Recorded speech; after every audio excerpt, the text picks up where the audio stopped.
Hello, and thank you for joining this BSI webinar on introducing TISAX, information security for the automotive supply chain. I am Francesca Bailey and I'm here today to help facilitate the webinar. With me today are our guest speakers, Rob Brown and Willie Fabricius. Rob Brown is the Global Head of Automotive at BSI. With over 25 years of industry experience, Rob is internationally recognized as an expert in automotive quality management systems and lean manufacturing. This includes 6 years with SMT deploying lean manufacturing in the automotive supply chain and 12 years as IATF Oversight Manager, driving both implementation and management of the IATF 16949 automotive scheme. Rob represents BSI at the IATF Group, providing subject matter expertise and supporting the deployment of IATF initiatives within BSI and the automotive supply chain, including latest innovations from connected autonomous vehicles and electric charging points to steering the wider mobility agenda. An international speaker, Rob inspires confidence and helps drive resilience throughout the automotive supply chain. Willie has an MSc in Computer Science, Computer Technology. For more than 25 years, Willie has held management positions with organisations in the private sectors. He has provided leadership and expertise in the field of management systems, implementation and certification third-party assessment to international standards. He is certified lead auditor for 9001, 20000, 27001, 27701, 22301, and NIST Cybersecurity Framework for BSI. Willie has audited a significant number of Fortune 500 companies with thousands of audits delivered during his career. As the Global Head of Information Security, Privacy and Business Continuity, he leads BSI's business development strategy for the InfoSec and BCM portfolio and raising standards around the world, championing the business benefits of developing trust within your organization and ensuring that your organization has robust information security, privacy, and BC programs. Willie speaks at various global conferences covering subjects related to information security, privacy, and business continuity. So you're in safe hands with our experts today. Now, over to Rob, who will kick off the webinar presentation. Hi, Fran. Thank you. Welcome, everybody. Just to look at the agenda through the next session, we're going to talk about a little bit of background about BSI, what is TISAX, how TISAX complements other standards and certification, including its link to ISO IEC 27001, the catalogue of requirements governing the assessment, the steps to achieving what they call the TISAX labels, benefits of TISAX assessment scheme, and why select BSI for your TISAX assessment. Okay, so moving on a little bit about background and BSI. BSI, in terms of supporting the automotive sector, has three separate distinct parts of the business. We have standards, so we're the national standards body and an original member of the ISO community. Develop standards, develop knowledge solutions, which can be across BS standards and PASIs, publicly available standards. We have assurance, which covers training and certification in things like ISO 9001, ISO 14001, 45001, 27001, and then the automotive sector scheme, IATF 16949, and aerospace AS 9100, and also consulting services. And BSI is a Royal Charter company. If we go back to the original starting point with BSI was put together in its DNA, I guess, to sort of start developing standards. And the first thing it was tasked with way back in 1902 is the development to align all the different tram gauges in London. I think it was something like 45, 50, 60 different tram gauges in London. And the first approach was to try and consolidate those down to have a standard gauge track within tram tracks within the London. And that was where we came from. We've evolved from there and moved into obviously more complex areas now. So nearly since 1901, 40,000 BSI standards. We engage more than 12,000 experts, academics, governments, industry to create these global standards, which may start as a BS standard, which may then develop into an ISO standard. And very much the way the standards are put together under the Knowledge Solutions team is in terms of, by the industry for the industry. And if we think about where we are currently and look at some of the biggest standards that are currently on the global scheme and around and about, we can see that, you know, historically they all trace back to BSI and where we started. So if you think about ISO 9001, well, that started way back in 1979 as BS 5750. I can remember BS 5750 all that way back. If you talk about ISO 14001, well, that started as BS 7750 in 1992. And then the recent one in health and safety, ISO 45001, that started as BS 8800 in 1996. And then obviously we're going to talk a little bit later, Willie's going to pick up a little later about ISO 27001. That started back in 1995 as BS 7799. And the new one on business continuity, which was revised and came out in 2019, BS 22301, sorry, ISO 22301 started as BS 25999 in 2007. So you can see the rich history and background of BSI standard. I'm now going to pass you across to Willie, and Willie's going to take us through the first part of the TISAX presentation. Willie, over to you. Thank you so much, Rob. Much appreciated. Great intro, and I really like the history of BSI being part of the international community for standards and demonstrating that innovation is in our DNA. So I would like to talk about why TISAX. Well, TISAX is coming from the idea that the automotive industry is extremely competitive. And there are not really that many players when you really think about it. And it's not unheard of that a dashboard manufacturer is actually delivering the dashboard to various OEMs, or the brake systems are coming from just a handful of brake manufacturers, which go then to the individual OEMs. So one very important concern within the automotive industry is obviously IP protection.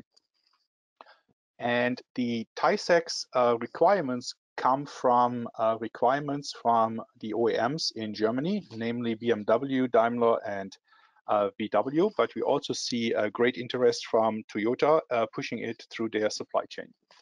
So we also know that more and more organizations are focusing on protecting their information because of cybersecurity concerns. Whether this is, adopting more and more connected technology, or whether this is the global players are exchanging large amount of very sensitive and confidential information, as just pointed out. The information needs to be protected against theft, manipulation, and loss.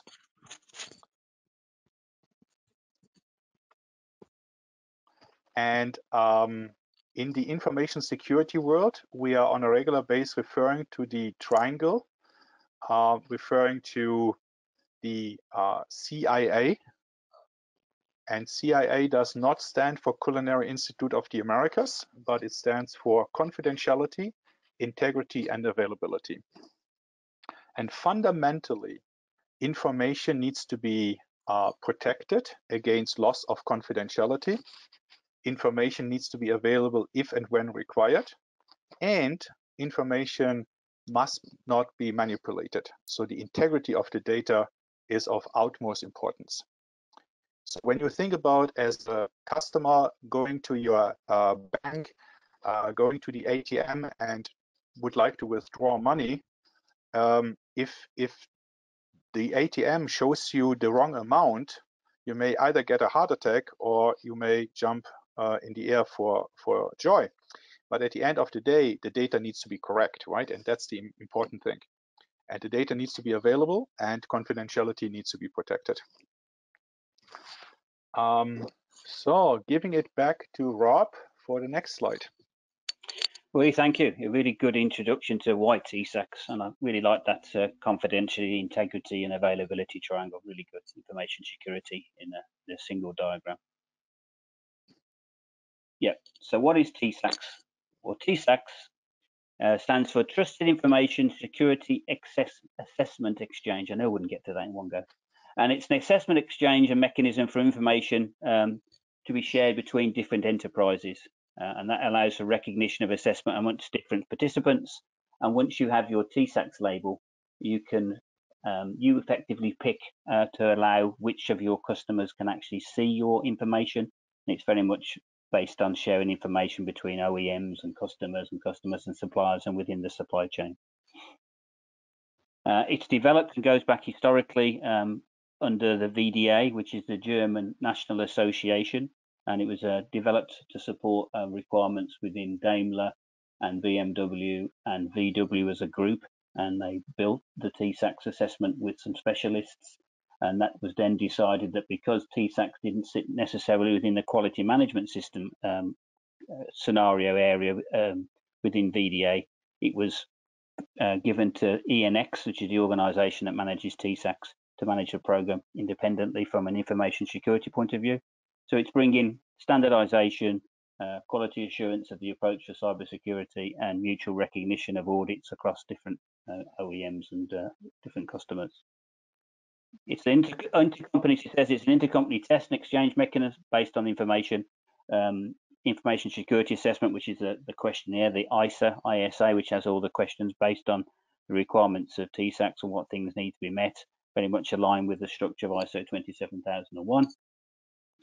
And ENX, as I mentioned before, I think I jumped ahead slightly in the slides. ENX is an organisation that's based in Frankfurt, and they act as the government's organisation for TISAX on behalf of the VDA. It's a little bit like IATF looking after the IATF scheme for 16949. So TISAX is managed on behalf of the VDA by ENX. And if you think about where are we automatically at the moment, well, globally it's about 2,500 companies that have been assessed and have TISAX labels in somewhere in the region of about 40 different countries.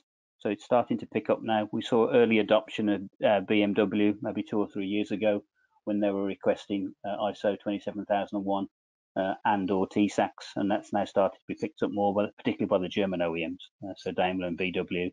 And as Willie mentioned on the earlier slide, we know that Toyota are also very interested in the application of TISAX within their supply chain. And then if you think about automotive standards, I guess traditionally we have the quality related standards, so things like IATF 16949, which is the base automotive quality management system, which is based on ISO 9001. If we think about the change in face of the automotive industry now under the new connected autonomous vehicles and mobility, we're bringing things like telecommunications, so the standard for that is TL 9001. Obviously, environmental management systems for ISO 14001, and in health and safety for ISO 45001. But also linked to that now, we see these functional safety requirements. So ISO 26262 is the functional safety requirements standard, and now we're seeing some other ones in particular sectors. So 19451, for example, is semiconductors, and now there's a developed additional standard to 26262, 21448, which is safety of the attended functionality. It's a very new standard likely to come out in the next couple of years. And talking specifically about connected autonomous vehicles, we at BSI have been developing a number of PASs. And as mentioned before, PAS is publicly available standards.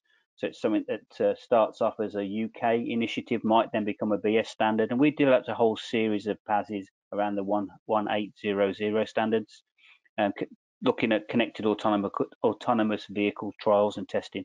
So interesting related things in terms of functional safety.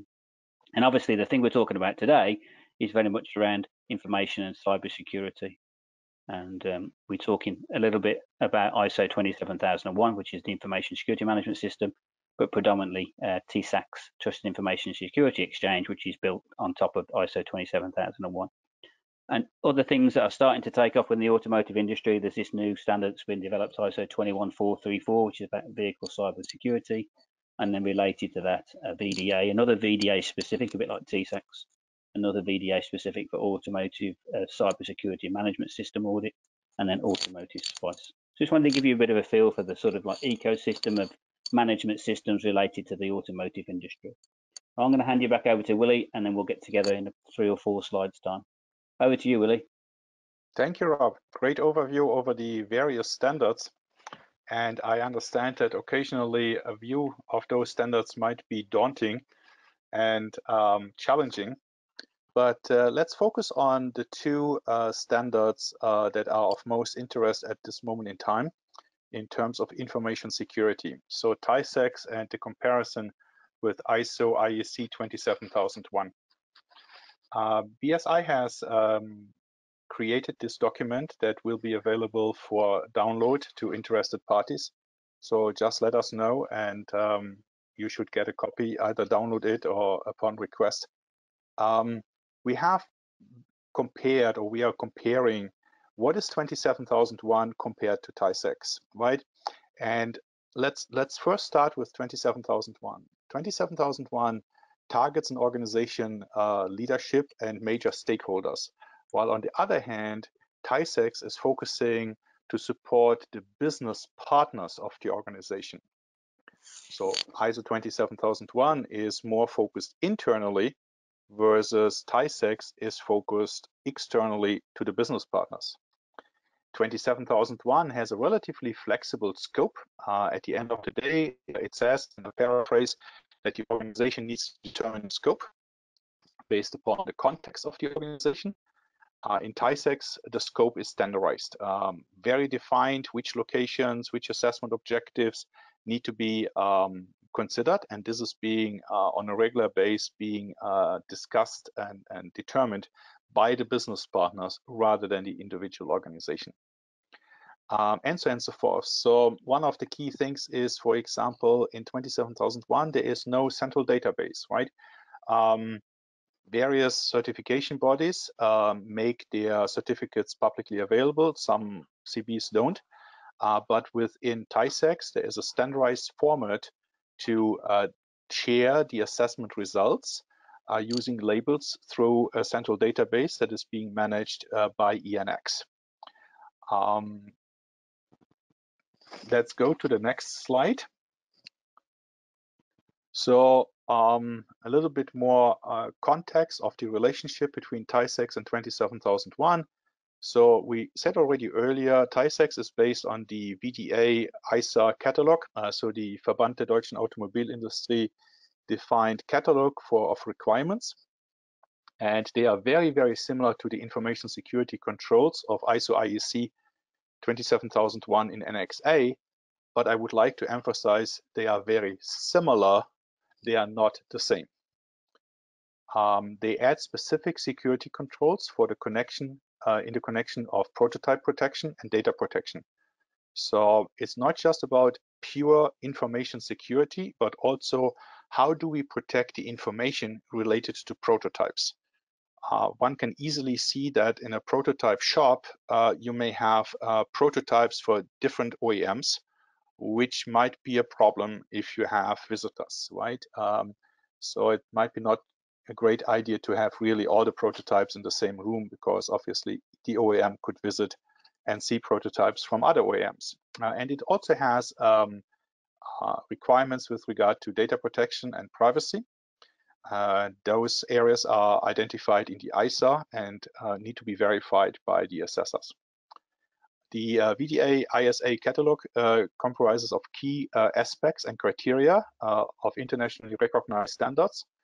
And that's pretty much also referring to Article 28 of GDPR.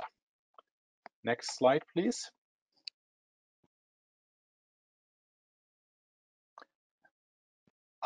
As I already indicated, the first domain is clearly based on 27001, but then there are also two other domains, as already discussed.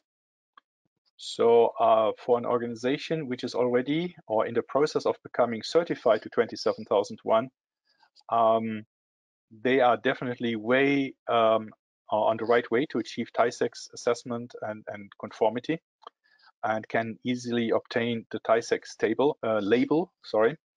And ISO 27001 focuses on the organization's own information security, while TISAX has its emphasis on the security of third-party information within the organization's ISMS. This is reflected in the risk assessment or risk analysis.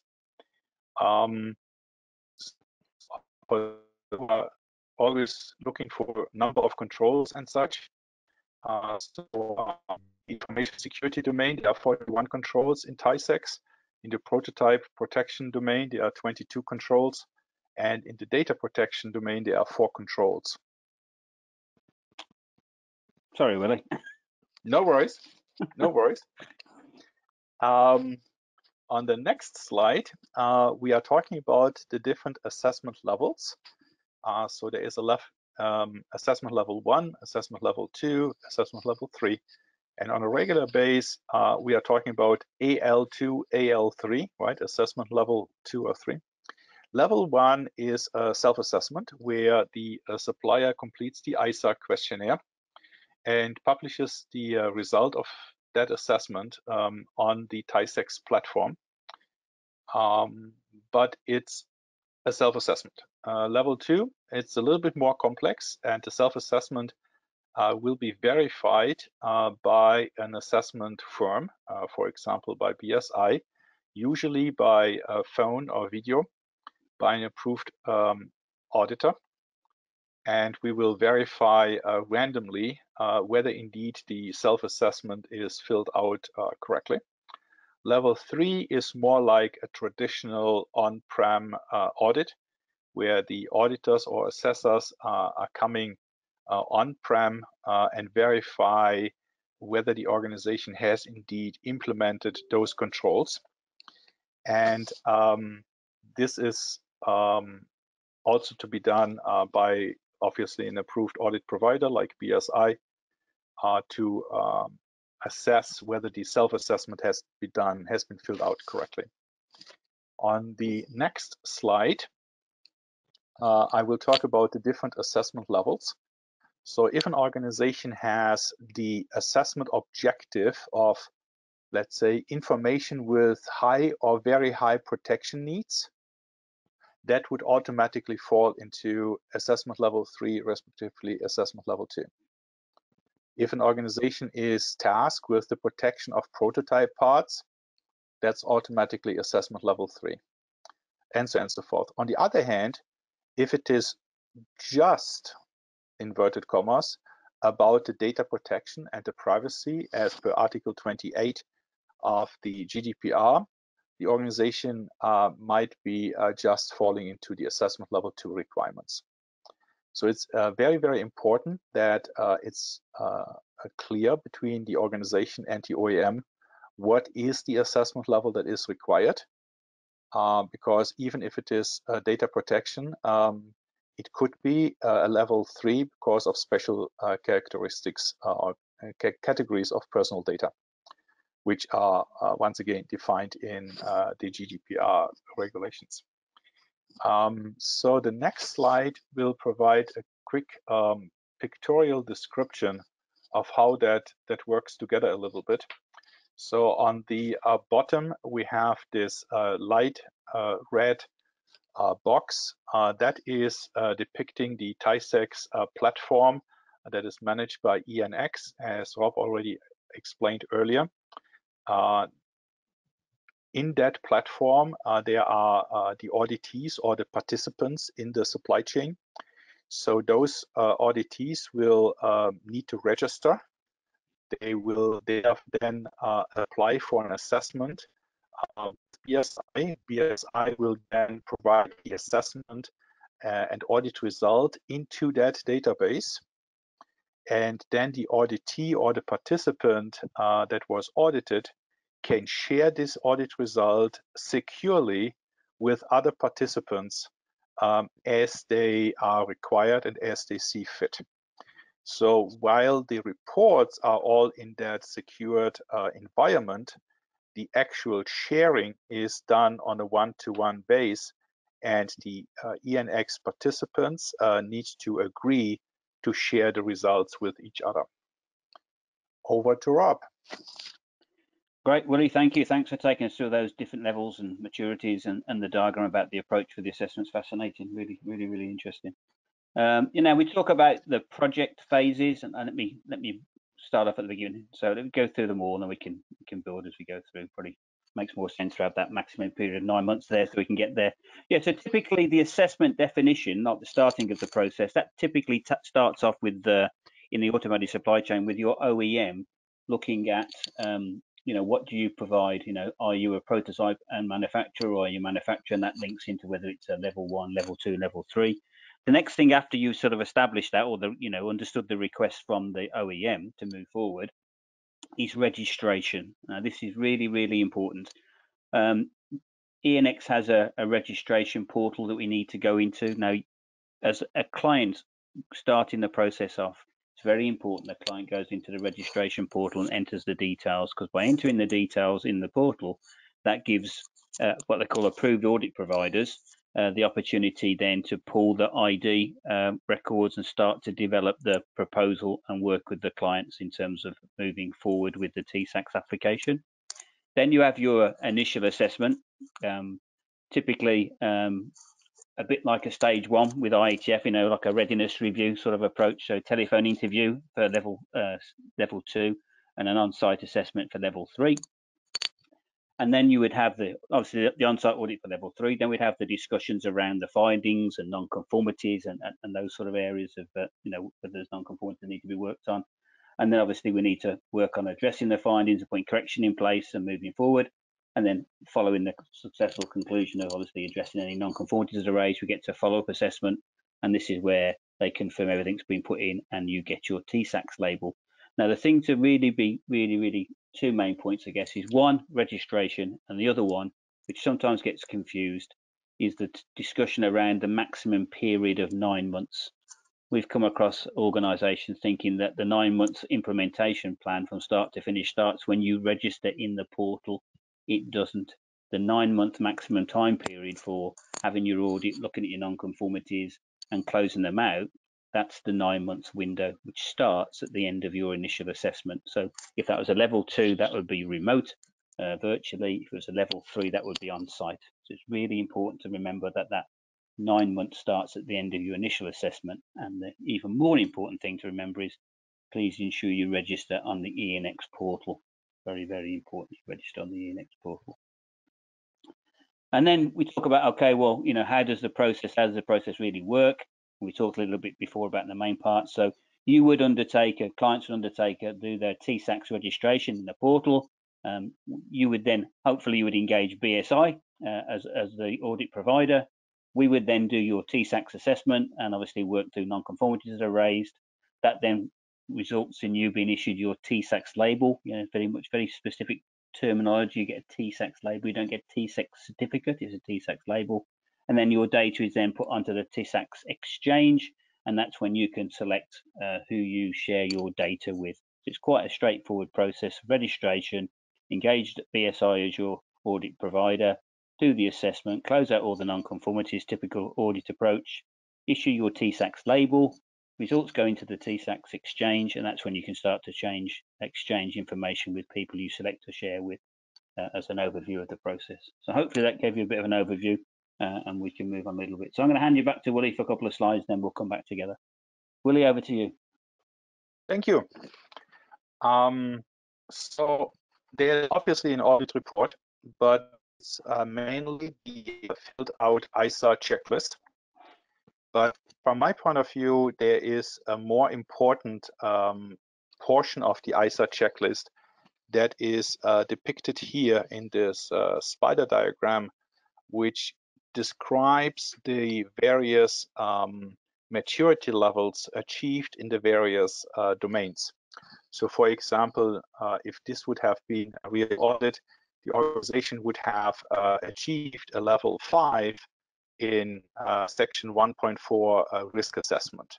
But with regard to the access management in 4.2, they don't have any system whatsoever.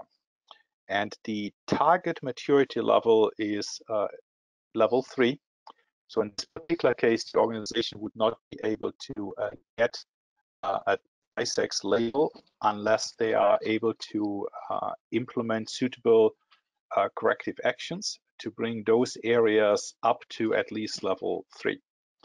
And I think for visual people like myself, this is a very, very powerful tool because one can see immediately where are the strong areas, in this case, asset management and information security risk assessment, and where are the weak areas, for example, in access management, respectively in prototype protection.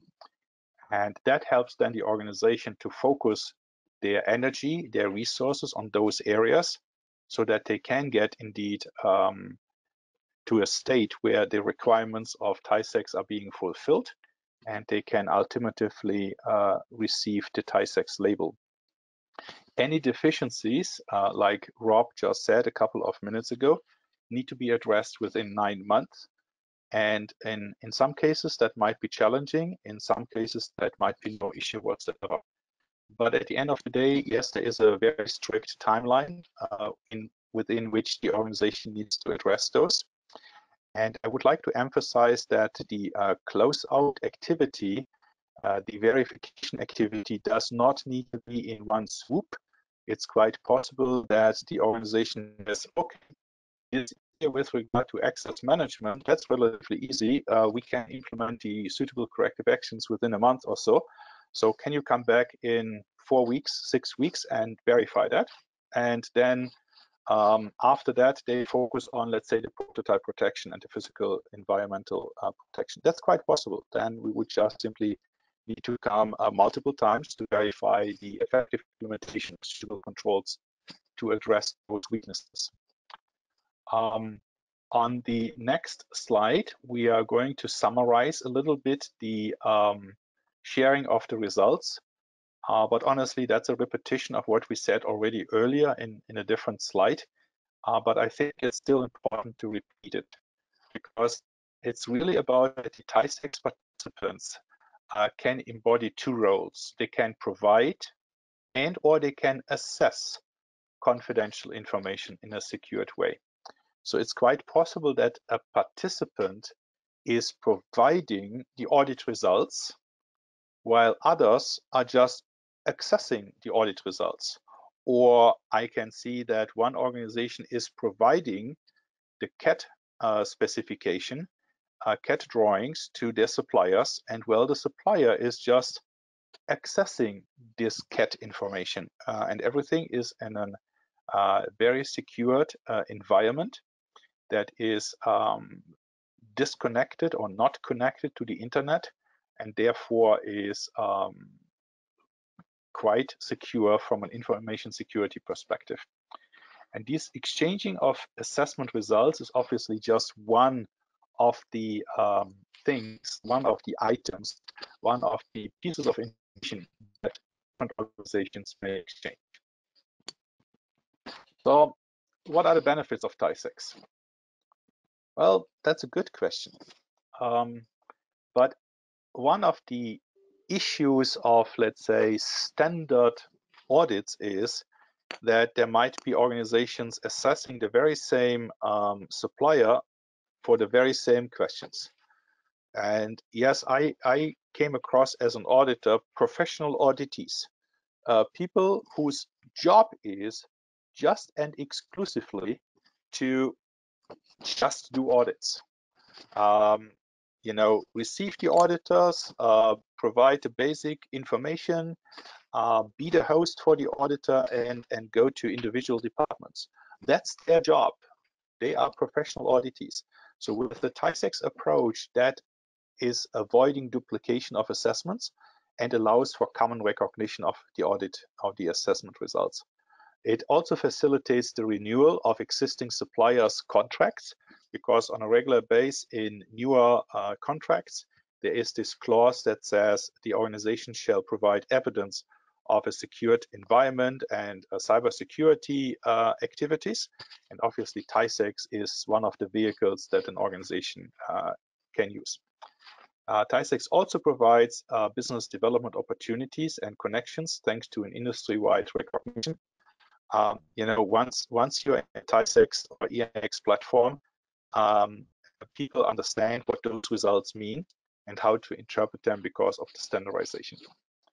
TISAX also addresses the automotive industry specific requirements and establishes a common level of information security within the industry. TISAX also inspires confidence and trust across the entire automotive supply chain. And TISAX provides evidence for both the manufacturers as well as the suppliers. So, back to Europe. Yeah, Willie, great. And great. Thanks for sharing all the benefits of the approach. I think it's really important that we understand the benefits of the overall process.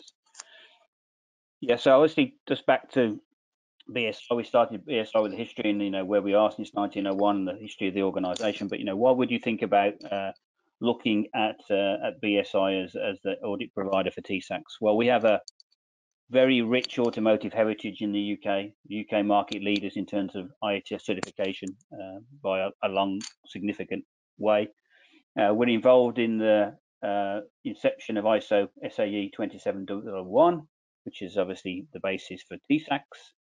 We have directly employed automotive sector information security experienced teams who receive ongoing training, meaning we offer our clients a first-class service. So the big thing with the TISAX approach, we combine in all our history and expertise in the IATF 16944 scheme in terms of quality management systems, combining that with our expertise in the ISO 27001 team together, merging those guys together and girls together as the audit team, and combining that experience to be able to deliver the TISAX. And as an organisation, obviously we're heavily involved in developing future automotive standards around cybersecurity. We talked about the PASs earlier, connected autonomous vehicles, electric charge points, battery development, those areas of the new automotive sort of supply chain, and looking to future-proof business. And if we think historically, we talk about what sort of size is BSI? Well, we have 84,000 clients operating in 193 countries, 90 offices in 31 countries. So we can consistently support clients in international operations and global expansion plans. So we have, hub leadership in Americas, UK and Ireland, continental Europe, IMETA, Industry Middle East, and Turkey and Africa, and then out in APAC. So right across the globe, BSI is very active in terms of the certification. And just to give you a bit of a feel, we talk about certification. So BSI is in the region of 24,000 ISO 9001 organisations certified globally, 3,200 IATF 16949 organisations, again certified globally, 8,000 ISO 14001 environmental organisations certified globally. Back to the ISO 27001, 5,000 of those are certified globally, and ISO 45001, 4,500. It's almost one missing from 45,001 to 4,501. So yeah, you can see clearly our global footprint, and you can see the identification of the different offices in various different countries. So we do span the globe, although we are called British Standard Institution. And that was really the basis of where we started.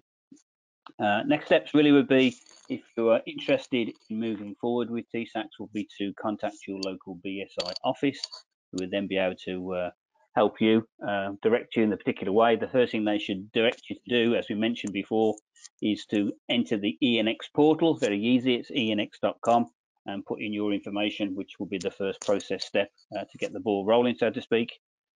Review the requirements on the ENX portal. It's easy to do. You can download the participant manual, and you can download the ISAs both in I think English and German currently. Determine your assessment level. Willie talks about assessment levels 1, 2, and 3, and then we would look to support you on an ongoing basis. So that's really the sort of conclusion of the overview in the background. I'm going to hand you back to Fran, and Fran's going to come with us some questions to answer, which are frequently asked around the TISAX sort of approach to certification with the label, the TISAX label process. Fran, over to you. Thank you, Rob. Yes, we'll now move on to our frequently asked questions around TISAX. So if I start with the first question, what is the cost associated with the TISAX assessment? That's a good question. We hear that on a regular basis, and well, we cannot really give you a number, because obviously, as in every assessment, it depends upon the complexity of the organization. It's quite obvious that there are obviously differences between assessment level 2 and 3, but it's also different between an organization that has just one location versus an organization that has 25 locations in 4 different continents. So the answer is really, please contact your local BSI office, and we will be more than happy to provide you with a quote, and then we take it from there. Brilliant. Thank you, Willie. On to the next question. How long does it take to get the TISAX certificate? Willie, I'm happy to pick that up. Well, we talked before, didn't we? And we saw the diagrams in the presentation about the 9 months process. So typically, you know, from the completion of your initial assessment to obtaining the TISAX label, has to take a maximum of nine months because of obviously the NC closure issue and any non-conformities. The less non-conformities you have, the shorter obviously that reduces the process timing to obtain the label. So from end of the audit to issuance of the TISAX label should be in the region no more than 9 months. Brilliant, thanks Rob. Next question, can I combine an ISO 27001 certificate with a TISAX assessment? Yes. Short answer, right? Short answer, love it. I like this kind of questions that I can answer with yes and no. But to reiterate what we discussed earlier, there are huge similarities between 27001 and TISAX. But yes, there are also differences. But it is really feasible, maybe even suggested and recommended that an organization should really consider combining both the 27001 assessment or certification audits with a TISAX assessment. Absolutely possible, feasible, and even recommended. And if an organization is already ISO 27001 certified, then obviously adding a TISAX assessment to the next surveillance audit is really not an issue, and should be also not an issue for the organization by themselves, because obviously they have the fundamental requirements already fulfilled. Great, thank you. Next question, do you think that more OEMs will mandate TISAX to their suppliers? I think from an automotive point of view, and obviously we're talking about automotive, and I think the one thing perhaps that didn't come out in the presentation is TISAX is not a specific automotive only approach. There are some aerospace companies are starting to look at it, and banking industry, and anyone that exchanges, you know, information technically could do TISAX. But if we go back 2 or 3 years, BMW were the first. So as we've seen already move forward, BMW, Daimler, VW are starting to do it. It's started to move outside the German OEMs. Obviously, Toyota are starting to mention it. So I think over time, then yes, more OEMs will sign up. Whether it becomes a mandated approach by maybe the IATF group as part of the 16949 certification scheme, not 100% sure, but certainly customer-specific requirements. Definitely, yeah. We've already seen, you know, in 3 years we've gone to 4 OEMs already. Thanks, Yeah, and Rob. in addition to that, I would like to add that many OEMs, or should I say many suppliers, are suppliers to various industries, right? So I recently spoke to a client who provides vending machines with cutting tools for the aerospace industry. And guess what? Those cutting tools are also used in the automotive industry, right? I mean, at the end of the day, a cutting tool is pretty universal when it comes to industry. It's specific to the alloy that it's being used on, but in terms of the industry, it's agnostic, right? So we will definitely see that organizations that are not necessarily direct suppliers to the OEMs may be interested in a TISAX assessment as well. Great, thank you. So we covered this next one a bit, but what recognition does TISAX have in the international automotive industry? Anything else to add there? Good question. That's really starting to grow as an approach, and what you tend to see is, you know, an approach will start somewhere, whether it starts with the German OEMs or the American OEMs, and then will filter across, and as it gets more recognition, become bigger. So the fact that VDA have supported their German OEMs, and all of the 3 German OEMs we mentioned earlier are all IATF members to address the issue. So that's the start point. Obviously, TISAX will start to be discussed at IATF level at some point if it's not already been started to do that. So yeah, really, I think the recognition initially is by the OEM because it's obviously one of their customer-specific requirements, but as it becomes more embedded, it will have more, you know, recognition within the sector. Particularly as we said before, you know, we have a Japanese OEM already looking at it from a Toyota point of view. Thank you. And how many organisations are currently TISAX assessed have TISAX labels? I think one of the slides said 2,500, at least 2,500, yeah.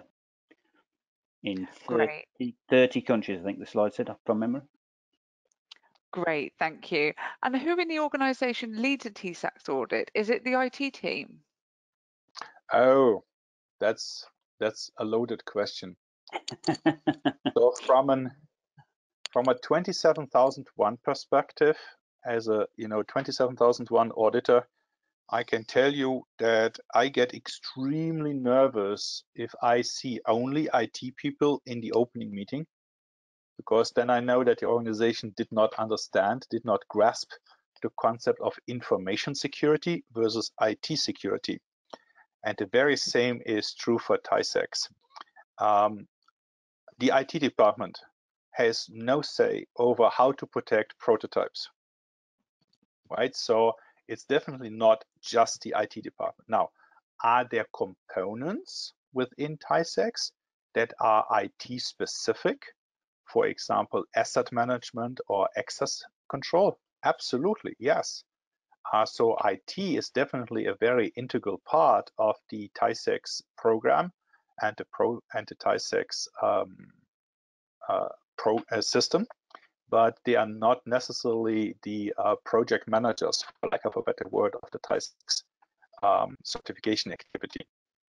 It's definitely throughout the organization, and it needs to be driven by and supported by the executive team. Great, thank you. And on to our final question. Is the TISAX scheme regulated like the IATF 16949 scheme? Well, yeah, we spoke about earlier in the presentation that obviously IATF have their oversight offices that regulate the IATF scheme. VDA appointed ENX, so ENX is the regulator of the TISAX scheme, which my understanding is that would potentially involve witness audits of, our auditors undertaking assessments very similar to the IATF scheme. We have to undergo office assessment from ENX on a regular basis, very similar to the IATF scheme. Yeah, so if you think comparison of IATF 16949 and IATF being the governing body for that, for TISAX, it's this organisation in Frankfurt called ENX. Great, thanks, Rob. So thanks, Rob and Willie. That includes our FAQs. I'd like to thank both Rob and Willie for a great presentation. We hope you enjoyed listening to the webinar, and please do get in touch if you'd like to discuss in more details any of the content that was covered today. Thank you very much and goodbye. Thanks, Fran. Thanks, Willie. Thank you very much and goodbye.